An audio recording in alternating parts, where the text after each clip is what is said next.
When was the last time you did something that generally scared you? Like just bone chilling scaring.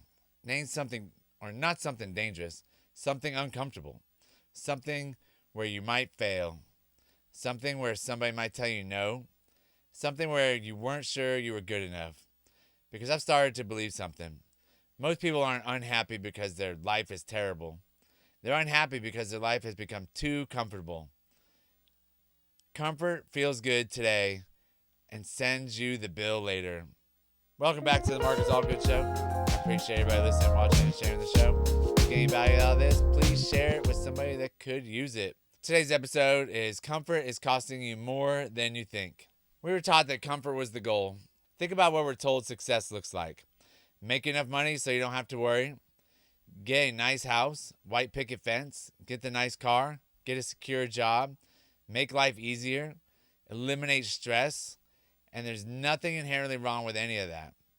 But somewhere along the way, comfortable became the goal instead of meaningful. And that's super dangerous.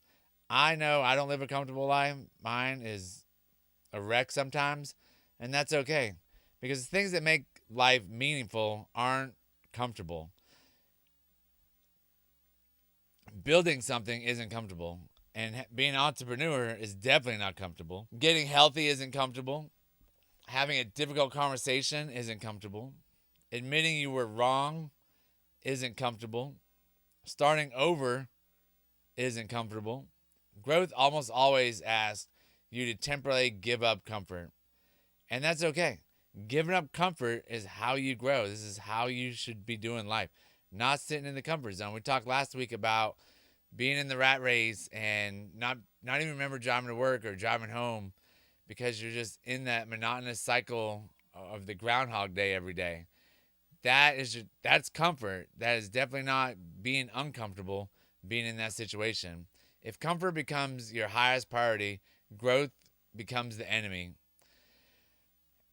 And you don't want growth to become the enemy because you need growth to expand your mind and to be able to get out there and do things and to have a good time and to be able to let the endorphins and like the dopamine and everything take hold of you, not just going through trying to mask it all with drugs or alcohol or things like that. Like there's other things in life that you can go do that are going to make you much happier than alcohol and drugs. Going to work out, going for a run, getting your health in check, having those hard conversations, get out there and build something. Go try and build a desk outside. Go buy some power tools. Go build a business. Like so many different things out there that you could do to get out of the comfort zone and become somebody else and get out there and have fun with it. Comfort doesn't feel like a problem. This is what makes it dangerous. You think it's okay. Pain gets your attention. Comfort doesn't. If you're miserable enough, eventually you'll do something. Once you hit that rock bottom of where you're eventually at, there's going to be a time when you say, okay, I got to fix it. I got to do something. I need to go jump in the cold plunge. I need to go start working out. I need to do this. I need to do that. But you have to reach that pain point to where it's just so miserable. You look in the mirror and you're like, I have to change. Until that happens, you're not going to change. But you can try, but it's not going to feel hard enough. You're not going to be miserable enough to be able to change. But what about when life just, it's just fine? Job's fine, marriage is fine, health is fine, money's fine. And you're not miserable, but you're not excited either. Like you're not living life. You're not waking up every day without an alarm. You're not waking up every day going, man, I'm grateful to be alive. I'm excited for the day. Let's see what this day brings. If you're not there, this is where a lot of people could stay for 20 plus years. They say that most people die at 35 but don't get buried till they're 75. And I don't want to live a life like that. Like I don't believe in that kind of life. But there's so many people out there, especially in the big city, just living that rat life over and over and over of Groundhog Day, not changing anything, just going through the day-to-day motions.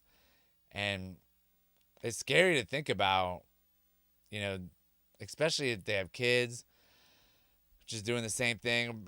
A lot of times it happens after kids move out. You just get comfortable just sitting at home and just going to work and coming back home.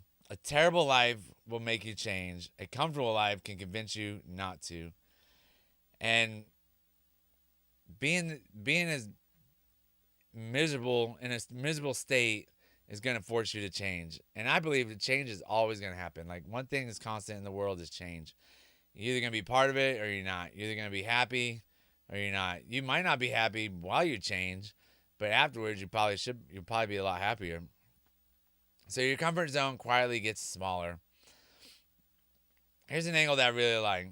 We usually think of our comfort zone stays the same, and it really doesn't. It's really constantly changing also. You constantly avoid discomfort. It can shrink. You stop doing things that make you nervous. Then you stop taking risks. Then you stop putting yourself in situations where you might fail. Eventually, your world becomes incredibly predictable. Safe, maybe, but small, super small. You're not going outside the box at all. You're just staying in your work, home, grocery store, work, home, grocery store. Like, those are the three things that you might do.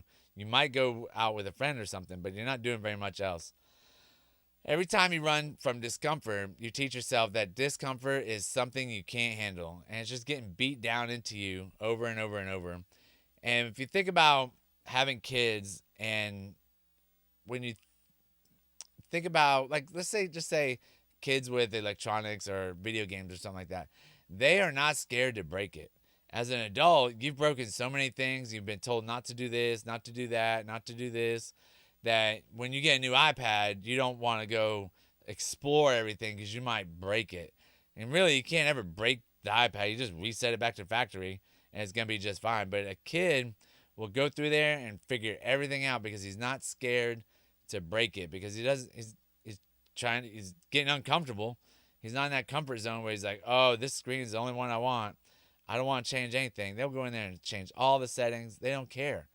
They're getting out of their comfort zone. And I try and approach a lot of my life that way. Obviously not to the full extent, but think about that when you're out doing things. It's okay to, jump off the curb every once in a while.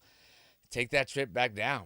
Every time you willingly do something difficult, you build the evidence that you can handle this. Like, every time, it's like lifting weights. Every time you pick up 135 pounds, it's going to be easier and easier and easier and easier as you go. And that first time, it's probably really hard. But it's the same thing with building the evidence and becoming somebody that you're not really used to being and getting out of that comfort zone. Each time, it's going to get a lot easier.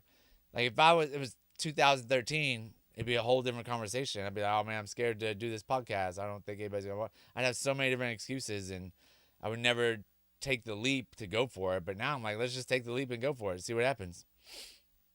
All right. Some of the best things in my life that we're going to look at, getting sober, building a business, raising children, still super grateful for raising children, getting healthy, finishing school, graduating college, leaving a bad situation, repairing the marriage, starting over. Like, these are all great things, but all these things right here, getting sober takes a whole lot of discomfort. Super hard. But it is actually harder to stay sober than it is to be an alcoholic or a druggie. Like, that doesn't take any skill or anything. It takes a lot of mindset to stay sober. And building a business is super hard. Like, every day, it's like a dumpster fire coming at you, and you just got to get out there and make it happen. And raising children, that's a whole lifestyle on its own. It's so rewarding and fun, but sometimes you're just like, why did I have these kids? So therefore, just think about the things that you've done in your life, and what was it hard? Was it uncomfortable? Did you make it past it? Then keep going. Keep trying to find those things that you can get uncomfortable with. If the hardest seasons of your life created some of the strongest parts of you, why are you spending so much energy trying to avoid difficulty now? So get out there, think about something that you can go do that's uncomfortable for you, and just make it happen. There's a difference between peace and comfort. This distinction gives this episode some more depth because of the fact that there's a lot of things going on in social media talking about protecting my peace and things like that. Like, you can protect your peace by getting the troublemakers out of your life. But you still got to get out of your comfort zone.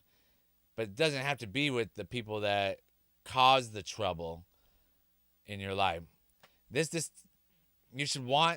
Everybody should want peace. You don't need chaos in your life just so you can grow. But peace and comfort aren't the same at all. Peace says, I'm okay even when life gets difficult. Comfort says, I need life to stay easy so I can be okay. And there's a huge difference. Strength isn't creating a hard life. It's becoming someone who doesn't require an easy one. This week, let's talk about something that you could do. Have a conversation you've been avoiding. Like, those are some of the hardest ones. We build those up in our heads so much. Sign up for the 5K race. Sign up for a 2 mile, 1 mile, anything, any kind of race.